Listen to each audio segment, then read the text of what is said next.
So Great, let's get started. Welcome to Social Media Essentials, the new luxury playbook, a webinar hosted by Vogue Business with Dash Hudson. I'm Hillary Milnes, the Executive Americas Editor at Vogue Business. There will be a Q&A at the end of this session, so don't forget to submit your questions through the Q&A function throughout the webinar, and we'll answer as many as we can. This webinar will be available on demand on the Vogue Business website following with the event. And with that, let's get started. Joining us today, we have Marie LaFrance, the VP of Strategy at Dash Hudson, and Christina Karasoulis, the Head of Luxury Partnerships at Tik Tok. Welcome both. Thank you so much for being here. Thank you. hi. Yeah, thank you. Great. So before we get to our questions, just to set up some conversation, the past year has forced many brands and retailers, particularly in fashion, to embrace new norms and experiment on social media. And with the rise of new platforms and a rapid change in customer behavior, strategies including short-form video and native shopping tools rose to the forefront, according to a recent report from Dash Hudson. Other key takeaways that have emerged during the pandemic on social: agility is a necessity and beauty is leading the way, so fashion can take note. Also from Dash Hudson's report, a look at the top social media platforms in the US as of March of this year. As you can see, Facebook and Instagram still lead the way, but early arrivals like TikTok and Clubhouse are breaking through. And finally, shopping through social media is on the rise as storytelling, community, and commerce all blend together. Nearly half of all Instagram users make a purchase after seeing product information on the app, according to Dash Hudson. And this trend is especially gaining traction in the US and China. And with that, let's bring in our panelists. So Marie, can you give us an idea of what does the brand social playbook look like right now? What would you say was the biggest shift in the social media trends during the pandemic? And do you think that these changes will last? Hi, thanks, Hillary. It's a really good question to start. And I frankly, I think the pandemic just accelerated a trajectory we were already on, right? Social media used to be looked at to support brands, either with community or storytelling, in the hopes that that would generate a purchase or encourage shopping. And I think what our report shows is that all of those things, as you said, are blending together. And frankly, social media is the storefront. I think at the top of everyone's playbook right now is making it just seamless for consumers to find your product. A small example of this, like just these little tweaks we can make that have really grown in this last year, is that at Dash Hudson, we introduced a link in bio solution for TikTok, right?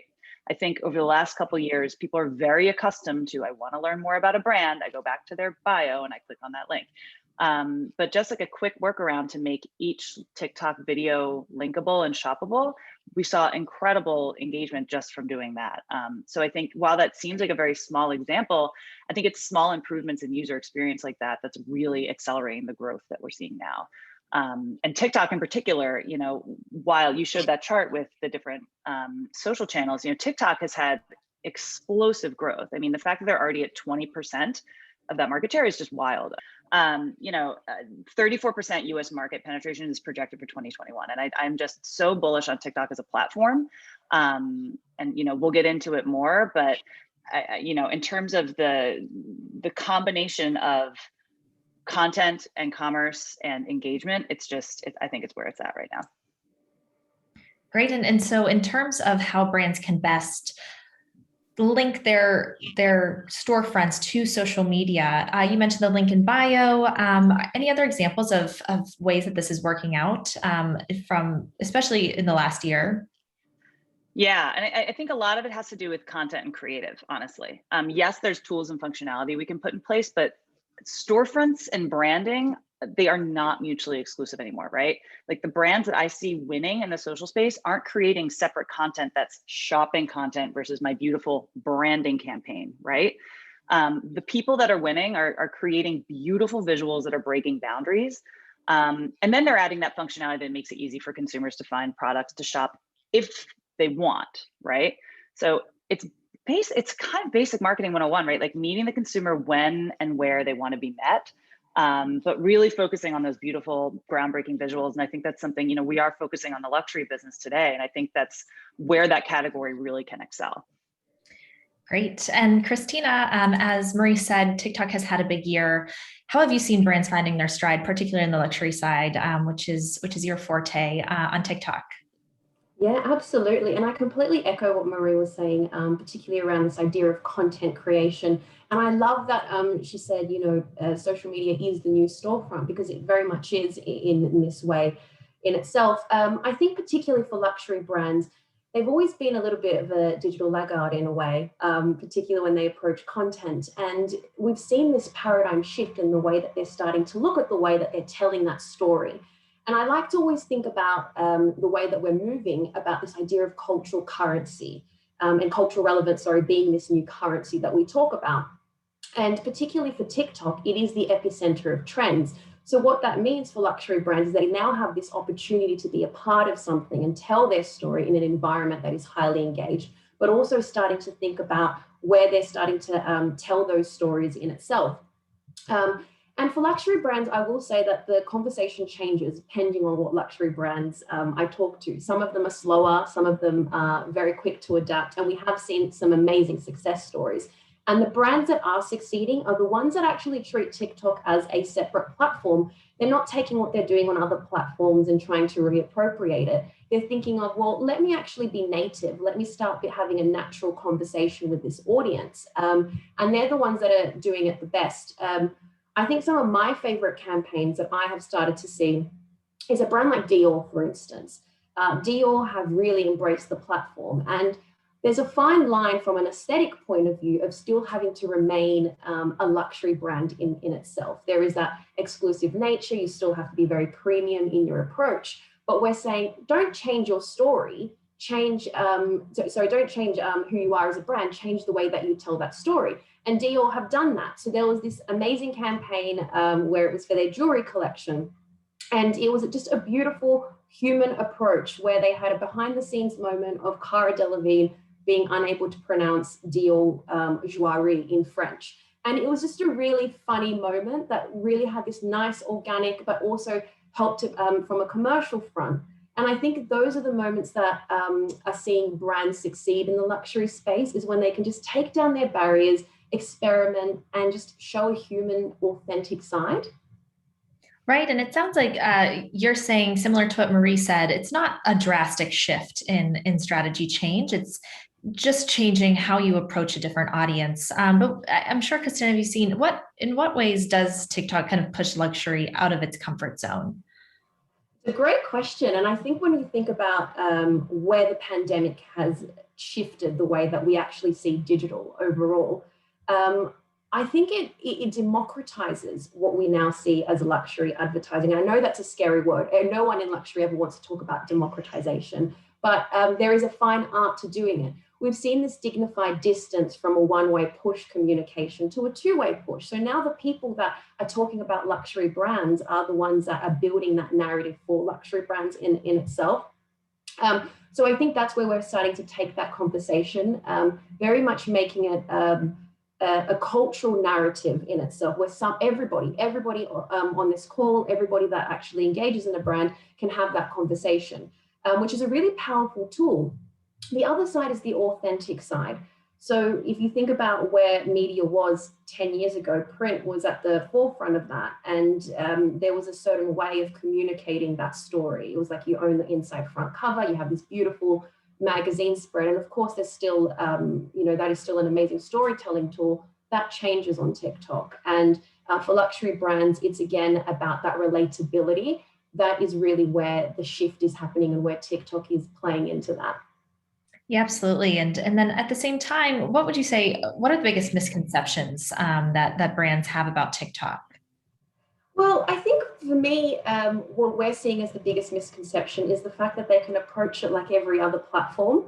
So I think, in the beginning last year, when TikTok, there was a lot of noise about TikTok, it was harder for luxury brands to come on board because they thought, okay, great. So I'll just take my Instagram content and I'll try and appropriate it for TikTok. That is not the way to succeed. And the reason is because of the way that our algorithm is built and the way that our platform is built. So the way that we are a content graph, not a social graph. And what that means is we prioritize really good content. So you can publish one piece of content and it can go absolutely viral. And that's what makes it so amazing. Again, the democratization of content creators and again, luxury. But in itself, the same premise happens there. It's like, as a luxury brand, your job is to engage. And in order to do that, you need to remain as native as possible to that storytelling experience. And that's the biggest misconception, where you think that you can have the same approach on TikTok to anywhere else. Right. And so content is very much at the center here. Marie, in your work with brands on social and across platforms, is that, again, is that a shift, or how are you seeing brands embrace this focus on content? Does it seem like the bar has been raised in a way? Yeah, it's funny. It's a good follow-up question. So I was just thinking as Christina was speaking that even though we are, Dash Hudson was born on Instagram, right? We are a visual marketing platform, right? And we've always structured our data around the importance of the visual and making sure that brands are putting forth their best possible visual content, so that even though, yeah, Facebook and Instagram aren't built in the same way with TikTok, what we see is the strongest visuals, whether they're video or still, always win, right? So that's actually always been the trend with winning content online and driving that engagement, no matter what your particular KPI is or how you want to measure growth in that space. Pushing boundaries and having really strong, smart visuals that your audience wants to see from you has always been the recipe for success, right? And that's why I think we're seeing such an amazing convergence with TikTok, because they kind of knew that, right?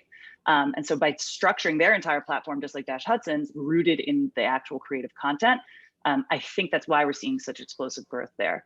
And there's a certain amount of fearlessness you need, right? I can't imagine any luxury brand saying that they are fearful, right? I think if you think about the biggest players in luxury, the way they put their stake in the ground is uniqueness, modernity, fearlessness. But like, you really do kind of have to let the shackles off to create these short form videos that are going to capture attention.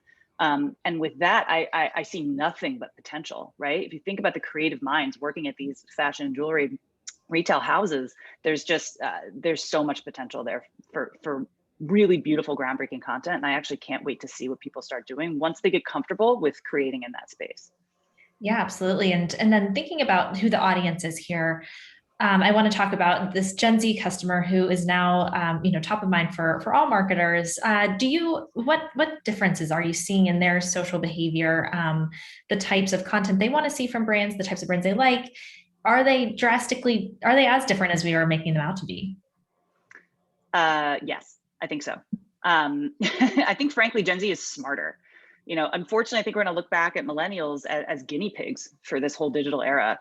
And I think because of the pratfalls that the millennial generation had to endure, Gen Z, they know better than to overshare, right? They really understand and value privacy. They'd rather DM with a brand than post an image with that brand tagged in their feed, because they know they deserve to get paid for that content. You know what I mean? I think they're really conscious of their own brand. Christina touched on this earlier, though. I also think they're very comfortable with experimenting, and they expect to be collaborative. And I was thinking about this too. I actually think the word consume for the way Gen Z interacts with media is not the accurate verb. You can't spoon feed them. They are expecting to be active participants in the process. And the other thing I think is Gen Z has grown up a bit. I mean, this pandemic has made everybody grow up a little bit. And so I think if you're coming from the luxury space, they are going to have the spending power soon. They are starting to be aware and care about the luxury brands that they associate with. So now's a really, if I'm sure everybody is speaking to them, but leaning in on that generation now is smart. Yeah. How can brands then engage them in a way that's not just a one-to-many conversation? I know we talk about personalization a lot, and I think that comes up in a lot of aspects of the, on e-commerce and shopping, but less so on social. How could a brand build a personalized social media experience? That's actually something that we think about a lot at Dash Hudson.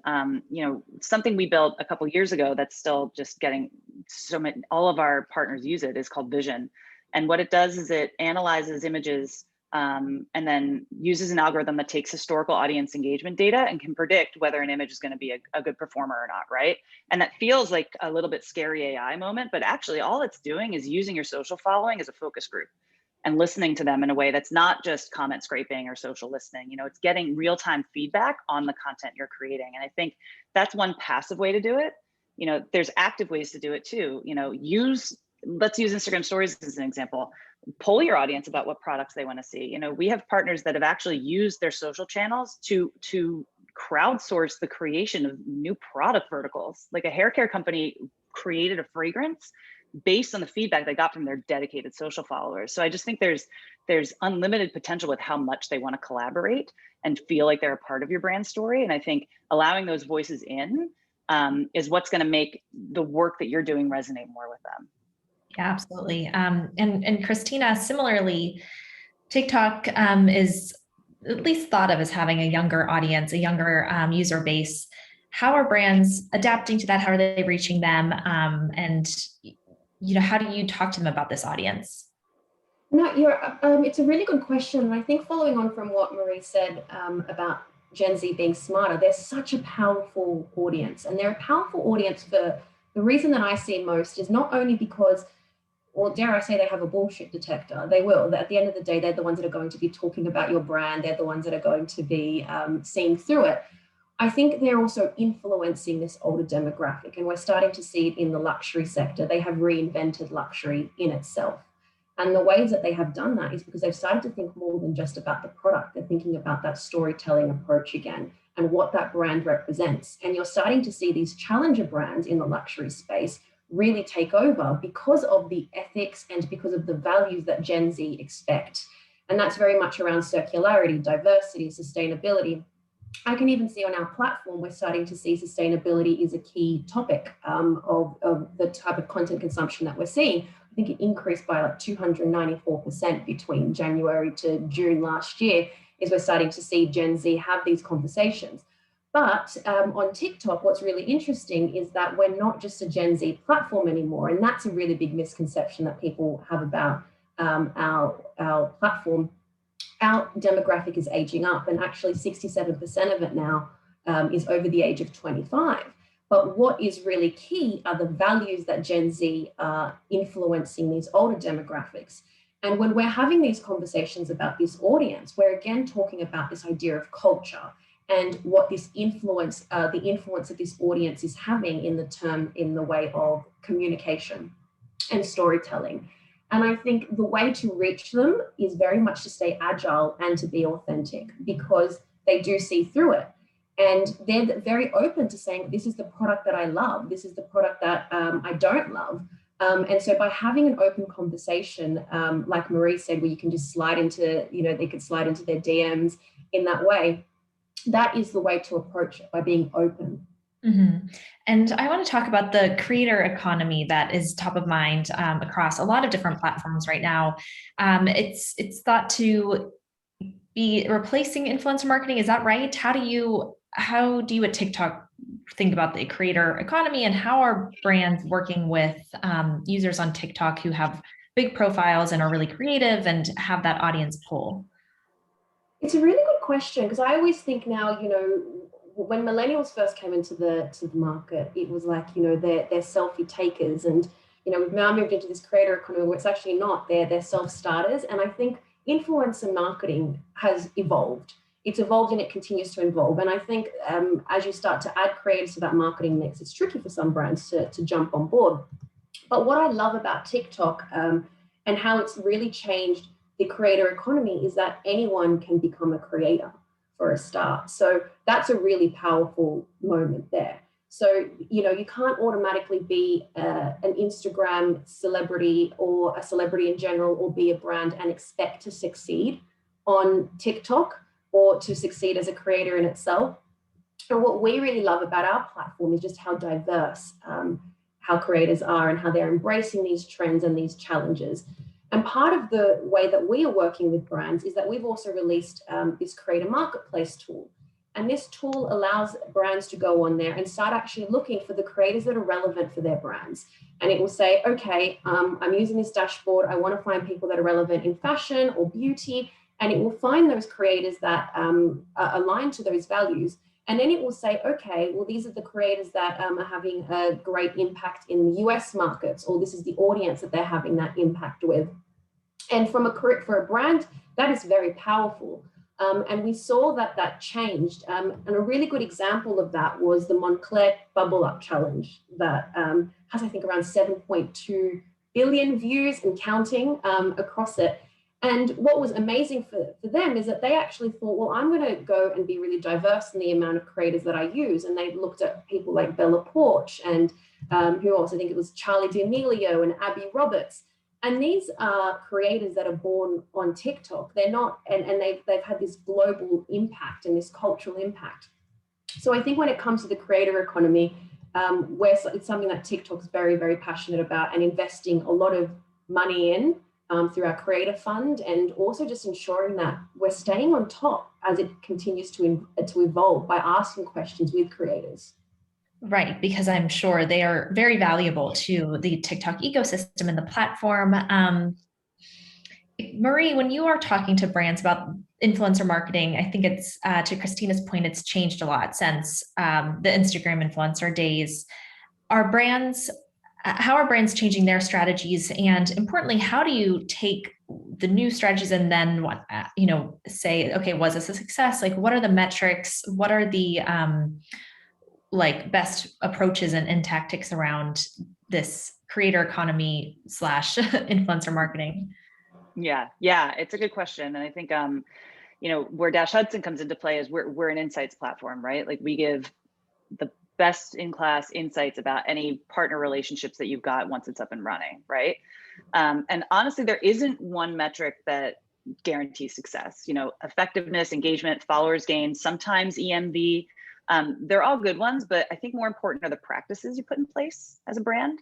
I think maintaining long-term relationships with creators is important. And also establishing consistent reporting cadences with them, right?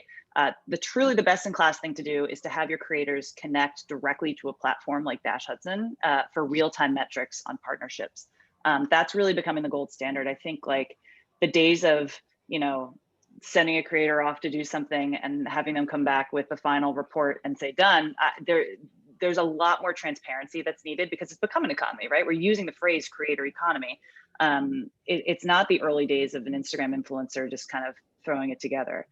So more transparency, more frequent reporting, and more back and forth in terms of creative optimization, right? Because it's a creative campaign, taking the data that they're giving you or that you're seeing in a platform like Dash Hudson and making adjustments in real time based on that. And you can really do that with long-term relationships with your creators versus these sort of one-off campaigns. And that's the trend where I see the smartest brands going.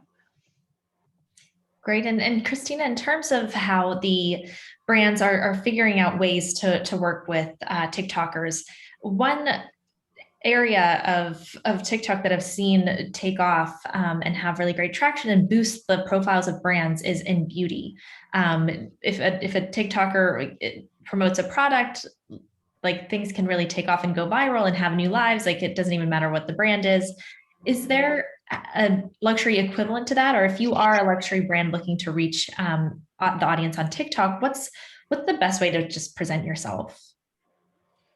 It's a great question because I think, the same rules can be applied whether you're talking about a beauty brand, a car brand, or even a luxury brand. And I think that's it. It's leveled the playing field. A really good example, and I think a brand that we always talk about that does it incredibly well, is Gucci. And that's about, the reason I use them as an example is because they've found the right mix between organic and commercial as well. And I think those two can no longer work separately. They have to work together. And that's what is very important when we're talking to these luxury brands. You have to think about everything holistically. And when they launched, say, the Gucci model challenge, it wasn't something that was started from them. It was a beautiful trend that was on our platform. And then that obviously launched the Dior challenge, and everyone wanted to be a Burberry model. But then Gucci jumped on board and they joined that conversation. It's the same with Jacquemus. There was this amazing challenge last year where someone decided to take like millions and millions of gummy bears and recreate an Adele concert. And it was, according to one of their songs, and recreate it. And then Jacquemus jumped on board that trend. So I think it's about, again, being agile. It's about jumping on board, joining the conversation. And when you can't start a trend, join them. I think that's part of it. Mm-hmm.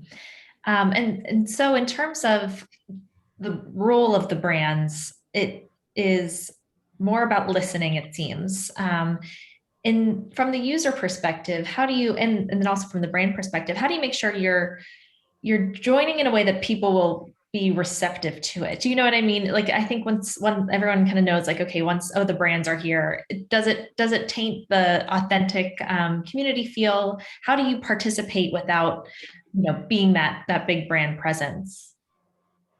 It's a good question because it's a fine line. Because if it feels too forced, it takes away from the whole idea again of being authentic. It has to feel natural, and I think it's about picking the right moment for your brand. So there's obviously going to be ones that feel more natural. So there was a big Bridgerton trend. I don't know if anyone's obsessed with the Bridgerton series like I am on Netflix.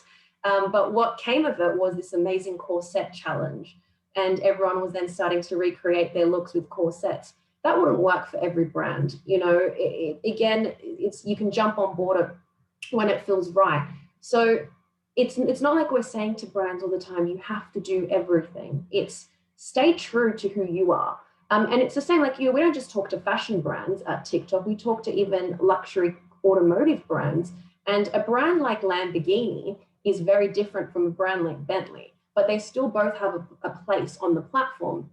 And the reason I say that is because a Lamborghini driver is going to be very different to a Bentley driver. Obviously, a Lamborghini driver is somebody that you date, a Bentley driver is who you want to marry, but it's the same approach, and they're going to have a very different experience too. So again, it's about picking what stays right to your values. Mm-hmm. And talking about digital marketing as a whole, Marie, do you think that there is a digital bubble? I know we talk about bubbles a lot, but I think you saw the Facebook era where brands could grow massively just by spending on Facebook alone. I think that they've kind of walked back and brands are looking to diversify the types of platforms that they're investing in. But as a whole, online marketing is becoming really crowded overall. Where do you see this heading, and what should brands know about where they need to show up, where they need to be investing? Is it all digital? Are traditional formats coming back? What do you think? I have a lot of answers to that question. I'll try and break it down, because in terms of a digital bubble, I'm afraid not, unfortunately. There's literally no data to support that consumers are going to slow down their digital consumption anytime soon. But the truth is, all marketing is competitive and crowded, right? Not just online, everywhere. I actually think that now that we've lived at home for a year, what experience is most similar to this one? Print, right? It's in your home, you're consuming it in an intimate way. So, I think there's opportunities in different places, right? I actually think television and out of home are going to be permanently affected by the pandemic. And that's especially true of the consumers that luxury brands are trying to reach, right? But every good marketer knows that they need to meet their consumer where they are. Luxury consumers are online, they're on social media, they're on TikTok, they're on Instagram. And there's nothing wrong with meeting them there. And I think, your media mix is the most important thing, right? You can't grow with Facebook ads alone. I think everyone tried, and if that was the one solution, everybody's business would be gangbusters right now, but it's not, right? But the power of seeing really cool content on TikTok and then seeing an ad in Vogue or in the Wall Street Journal, I mean, that's explosive, I think. So having a savvy media mix, turning on the channels that work best for you has never been more important. Right. And in terms of just needing to be everywhere at once, it sounds like you're saying, well, turning it on when it needs to be. How should brands prioritize? How can you be listening and appearing? I mean, talk about TikTok is a relatively new arriver, but then we've also written about gaming platforms and video streaming platforms like Twitch, where luxury brands are starting to show up. So it seems like now we're in a stage where it doesn't matter how new or unknown or how different the audience might be for a platform. It's like, okay, what's our presence here? How do you prioritize that? I think, the best creative minds and the people who really understand their brand and where they're working and the history of their brand identity have kind of a gut on where they need to be, right? You can't be everywhere. You shouldn't be everywhere. So there's two things you can do. One is remind yourself to stay true to your brand authenticity, right? Tell your story like yourself. Where does that story fit, right? Does it feel uncomfortable somewhere? Well, is there something you could tweak, or should we not be there? So that's from the creative standpoint. And then where I sit from a data standpoint, listen to what your audience wants, like the people on Twitch, you have to experiment. You got to be willing to show up. try it. If you see crazy engagement from it, you can get that information instantly. So keep going. You know, there's nothing wrong with being in a place that feels unexpected. No one, one of your like longtime customers who's a couture shopper is not going to say, I heard you were on Twitch, I won't be shopping with this brand again. You know what I mean? Like there's no downside to experimenting, but you cannot be everywhere. And I think that the one downside is trying to be everywhere at once, and that just never works. Yeah. Christina, what advice do you have for brands that are either struggling to stand out on TikTok or find their groove, or just even think that, okay, this platform is not for us? It's a great question. It's my question that I have to answer every day, and I don't know how well I do it, but I always attempt to. I think we're only on the cusp of digital storytelling. And I think, you know, going back to your previous question about is this digital bubble going to burst? I think we're already in the beginning of it. So I think, you know, and TikTok plays a really big part of that.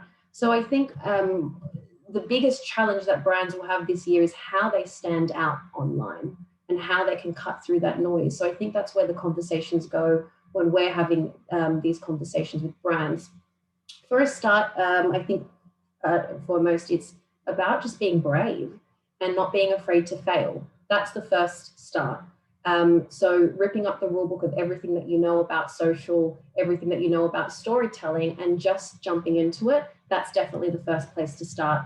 I think the next part is to recognize that TikTok is unique. And I know that I keep going on about that, but that is probably the biggest faux pas that brands do make when they jump on board. It's you have to throw yourself in there and make sure that you adapt that creative.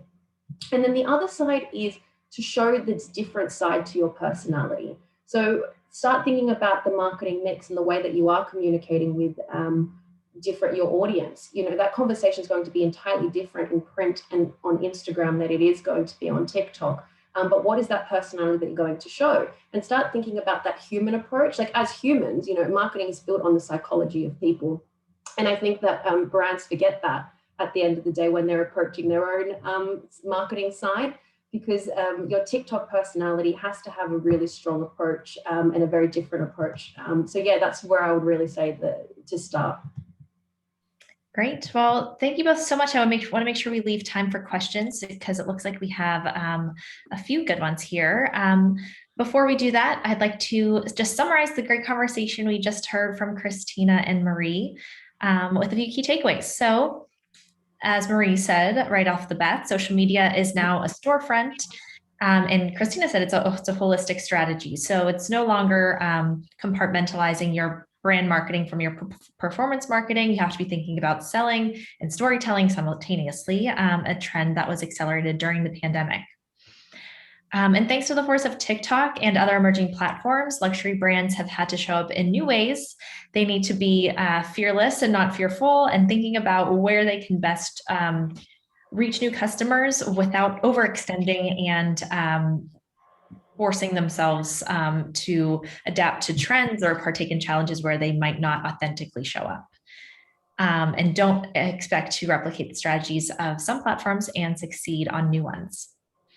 And finally, influencer marketing is giving way to the creator economy. Gen Z is a different type of shopper and media consumer. They actually expect more of a back and forth conversation rather than a one-to-many conversation. So personalized social media strategies are really important. And as Gen Z becomes really savvy of sponsored content, brands are working with creators and really keeping that content at the center of their strategies to get in front of new audiences. Awesome. So with that, let's open it up to questions. I have a few here. There's actually a number of questions that I kind of want to wrap up into one, just to hear from Christina. How do you talk to brands about advertising and communicating with Gen Z customers when they aren't yet customers, but they can't yet afford luxury? What's the best way to reach them? It's a perception shift. So, and this is it. So I saw some of the questions that were in there, and I think, you know, it's a very good question. It's like, well, should I advertise to somebody that, you know, perception is that they can't afford a luxury good? Gen Z will be 45% of the luxury economy by 2035. So it's an important demographic to actually have that conversation with for a start. But because they engage with brands so differently, and because their journey on purchasing a product is so different, that conversation needs to happen now, because it's that aspirational element. Funnily enough, Gen Z are buying luxury goods, and that's a misconception in itself. But they just want to invest in the brands that care about them and care about their values. So in terms of how you can start that conversation, it's again literally having a conversation. And I know that it's opening it up. It's starting your side on TikTok, and giving it a go, because it is about just throwing yourself in there. But yeah, that's exactly where we start to have that side. And the way that you can really, where brands will really succeed, is by looking at the creators. So a good place where they'll start, where they don't have that ability to go and create the content themselves, is they'll use creators to tell that story for them, because they can be the bridge that actually has that authentic conversation with them. And on that, another question that came up here is, how should brands show up, and should they worry about this idea that Gen Z wants relatable content? Does any of that environment risk diluting the luxury brand when it's known for being aspirational and really high end? There's a fine art to doing it, and it's always a conversation that we have around, well, am I going to lose that exclusivity of my brand if I start to dilute or democratize it? And the answer is no, because you can actually build this exclusive idea within the app or within your storytelling approach. You should never be afraid of having an aspirational element. And I know this is a terrible example to use, but obviously this has been the world of Netflix lately. There was this moment in Emily in Paris where there was this, and you may have seen it, there was this couture creative director. And she was saying, I have this, you should really admire people that buy the little key ring of my brand, because they're the ones that are actually driving forward the brand loyalty and the brand value of what you own. So I think in saying that, this is an important demographic, because they are driving the cultural shift in the way of what people want to buy. And and in older demographics are emulating that cool factor that Gen Z want. Great. And Marie, one here, I think you might be best to answer. Do you think a brand can rely only on social media to drive sales? There are so many good questions in that Q&A. I want to respond to all of them. Like, thank you everybody for being so engaged with this conversation. The short answer to that question is no, right? I think you need a mix. But I also think in the conversation that we were just having with Christina is like, the question from the Q&A is about marketing to Gen Z. And I think people immediately go to advertising spend and driving purchase, right? But there is investing in your organic storytelling content strategy on social media now to speak to the younger generation. That's I think the key that's kind of missing in the conversation, right? Like, test on TikTok with an organic approach. Tell your story there, see how it goes, show up for them in the way they want to be shown up to, and the sales will come. Like, sure, they can't buy the Porsche today, but I mean, start creating content that they care about from Porsche, so that when they are ready, that's the only thing they want to buy. And I think, don't forget the importance of your organic content there. Marketers, we go straight to dollars, right? But like, invest those dollars in a cool creator for a while. I mean, I think Nerf, not that they are a luxury example, but Nerf just put out a job listing for a chief TikTok officer, and they're going to hire somebody who's like, they're looking for someone like 20 years old or younger to just have free reign and make TikTok content for them. And I think, like, what a great idea from a PR standpoint, but also what a great idea from a practical standpoint. Like, just show up there and start being there before you start the hardcore marketing. Yeah, and on that note, and I like this question because I think it comes up a lot in these conversations, is how can marketers persuade senior management that TikTok is a platform that they need to be on? And obviously some brands have really embraced it. They're hiring a chief TikTok officer, but how does this fit into hiring? Who on the team needs to be leading this, and how do you ladder up these needs? It's someone who's more, maybe of a younger generation, or just more on the forefront, is noticing things that senior management might not be. What's funny is even talk about the pandemic accelerating things. I mean, there are people still trying to convince their bosses that Instagram is a place to be. Like, you know, like it is a battle. Okay. Dash Hudson's been able to help make that case with our data, thankfully. But I'm having fewer of those conversations these days, thankfully. I think people have finally realized now that they've been stuck in their homes and they're on their phones all day, that, okay, this is a thing I need to pay attention. So I think it can be twofold. You don't necessarily need a chief TikTok officer to be creating your content. Your creative director, you know, they could be a 65-year-old creative director and have brilliant, artistic, beautiful ideas for short form video. You know, I mean, the sky's the limit.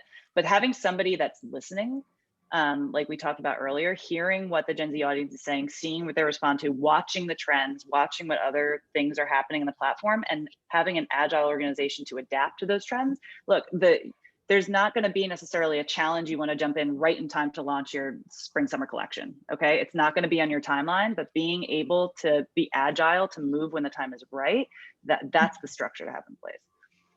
Great. And Christina, how do you talk to people who are struggling to kind of convince the upper levels that they need to be on TikTok? Well, conversations happen at all different types of levels when it comes to TikTok. So sometimes it will start from the CMO, and CMOs are the first to embrace it.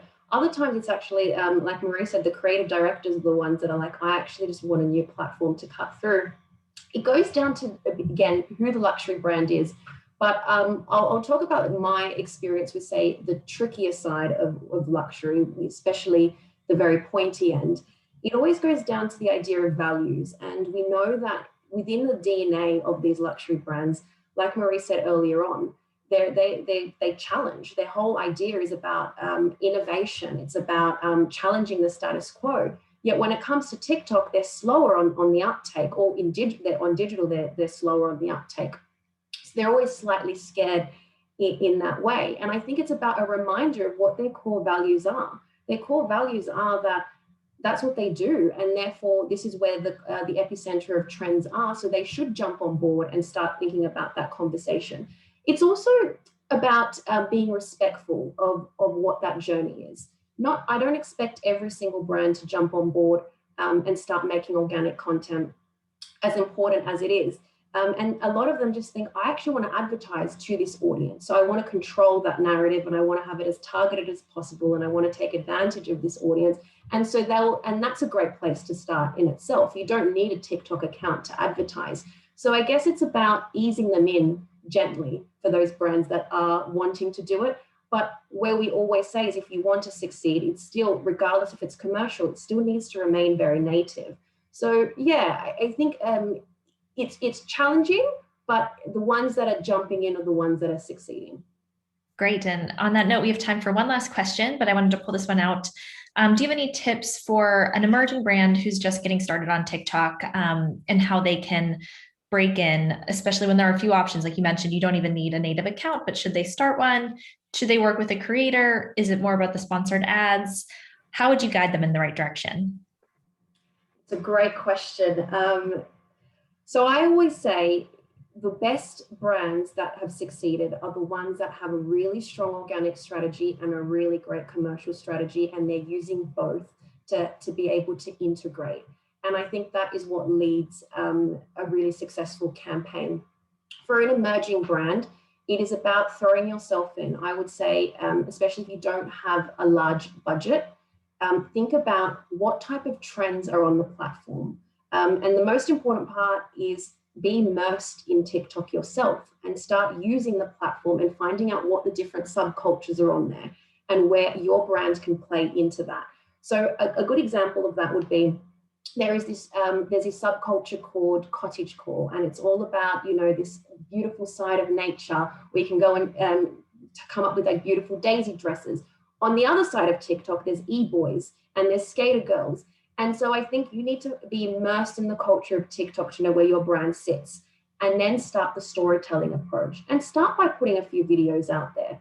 And I think then you can see, are people receptive, and then build out a strategy from there. But unless you throw yourself in and see where you fit, I think that's where you'll get the most success as an emerging brand. Wonderful. Thank you so much, Christina. And thank you, Marie. This is a great conversation. And thanks everyone for the awesome questions. I wish we could keep going, but we're out of time. But thank you both so much. Thank you. Thank you. Thanks, guys. Great. And thanks again to our attendees and our webinar sponsor, Dash Hudson. Before I let everyone go, I wanted to mention we have a sustainability forum coming up on May 26th. We will be exploring sustainability as a common industry goal and the best ways to get there. Become a Vogue Business member today to attend and hear from Vogue Business editors. Opening remarks will be given by Alok Sharma, the president of COP26, the 26th United Nations Climate Change Conference. We hope to see you there. Thanks again for joining today. Really enjoyed it. Bye.